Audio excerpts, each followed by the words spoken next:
कोई प्रत्याशी मिल ही नहीं रहा था कि जो मुकाबला कर सके, और इसलिए उन्होंने महंत जी को बलि का बकरा बनाया, जबकि महंत जी स्वयं वहां से चुनाव लड़ना ही नहीं चाहते थे, लेकिन उनको जबरन जो है वहां ला करके खड़ा किया गया है। तो पहले ही कांग्रेस ने वहां से अपनी हार मान ली है। जो काट रही है ये सरकार, वो स्पष्ट होता है कि सरकार के प्रति जनता में आक्रोश है, और उस आक्रोश को दबाने का प्रयास जो है ये कर रहे हैं। लेकिन जिस प्रकार से ये सूची आई है, और हम रोज अखबारों में पढ़ रहे हैं, टीवी में देख रहे हैं कि कांग्रेस में भयंकर असंतोष जो है वो पनप रहा है। कई कांग्रेस के लोग जो हैं वो अपने नेताओं के सामने जाकर के दुखड़ा रो रहे हैं, धमकी दे रहे हैं। कई जो हैं, जैसे कि मनेंद्रगढ़ के जो विधायक हैं, उनका वीडियो आया है कि वो पार्टी से अलग होकर के लड़ सकते हैं। इस प्रकार की कई परिस्थितियां जो है उसका सामना अभी कांग्रेस को करना है, और ऐसा लग रहा है कि कांग्रेस में भारी तोड़ फोड़ जो है वो मचने वाली है। आज अभी कांग्रेस के 53 प्रत्याशियों की सूची घोषित की गई है, जिसमें 17 विधायकों की टिकट काट दी गई है। 8 विधायकों की पहले टिकट काटी गई। इस प्रकार से 25 विधायकों को बलि का बकरा बनाया गया है। इस सरकार के नेतृत्वकर्ता मुख्यमंत्री भूपेश बघेल थे।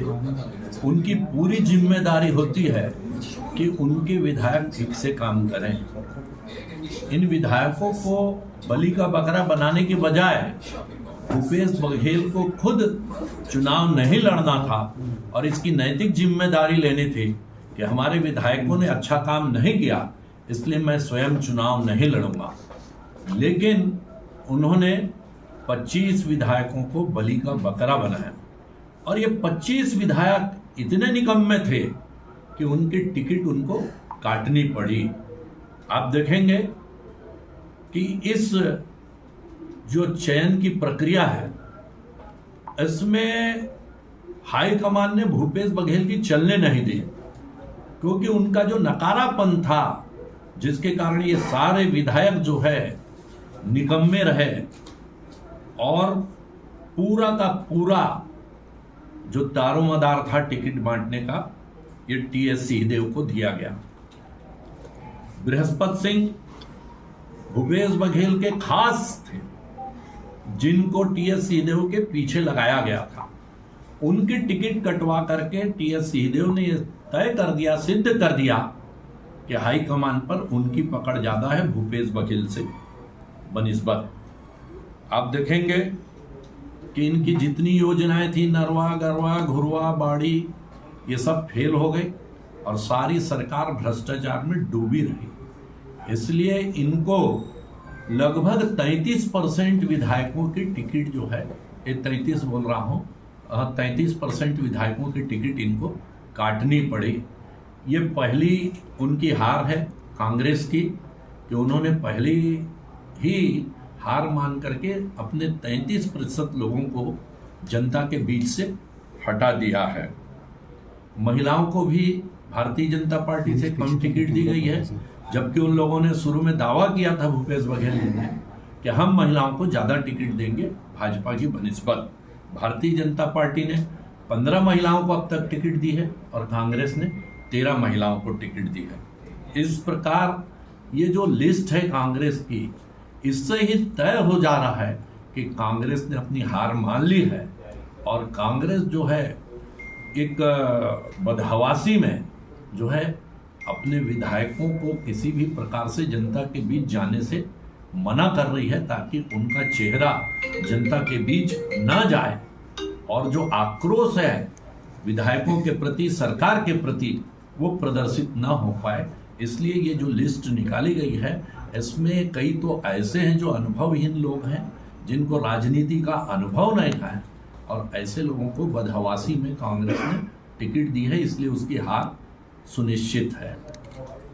रोज अखबारों में पढ़ रहे हैं, टीवी में देख रहे हैं कि कांग्रेस में भयंकर असंतोष जो है वो पनप रहा है।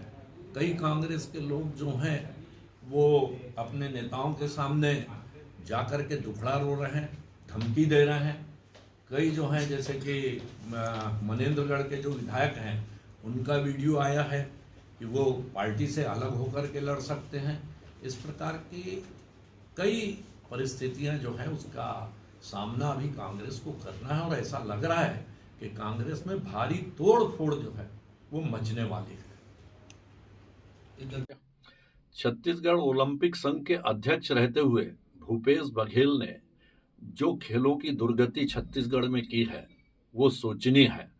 आज छत्तीसगढ़ के खिलाड़ियों को राष्ट्रीय खेल कूद प्रतियोगिता में गोवा जाने के लिए न किसी प्रकार की फंडिंग है, न उनके टिकट की व्यवस्था है, न उनके ट्रेनिंग की व्यवस्था है और सारे खिलाड़ी जो है वो भगवान भरोसे उस खेल कूद प्रतियोगिता में जाने की तैयारी कर रहे हैं। सरकार ने खेल कूद अलंकरण तक खिलाड़ियों को नहीं दिए हैं, जिसके कारण नौकरियों में खिलाड़ियों को जो लाभ मिलता था वो लाभ से भी वो वंचित हैं। भूपेश बघेल की सरकार ने खिलाड़ियों का वही हाल किया है जो छत्तीसगढ़ की जनता का किया है। चारों तरफ भ्रष्टाचार है और यदि इसमें भी भ्रष्टाचार की गुंजाइश होती खिलाड़ियों के फंड में तो ये सरकार कूद करके वो काम करती, लेकिन उसमें भ्रष्टाचार की गुंजाइश नहीं है। चुनाव का खेला खेलने में ये सरकार व्यस्त है, इसलिए खिलाड़ियों की उपेक्षा जैसी की जा रही है इस सरकार के द्वारा वो बहुत निंदनीय है।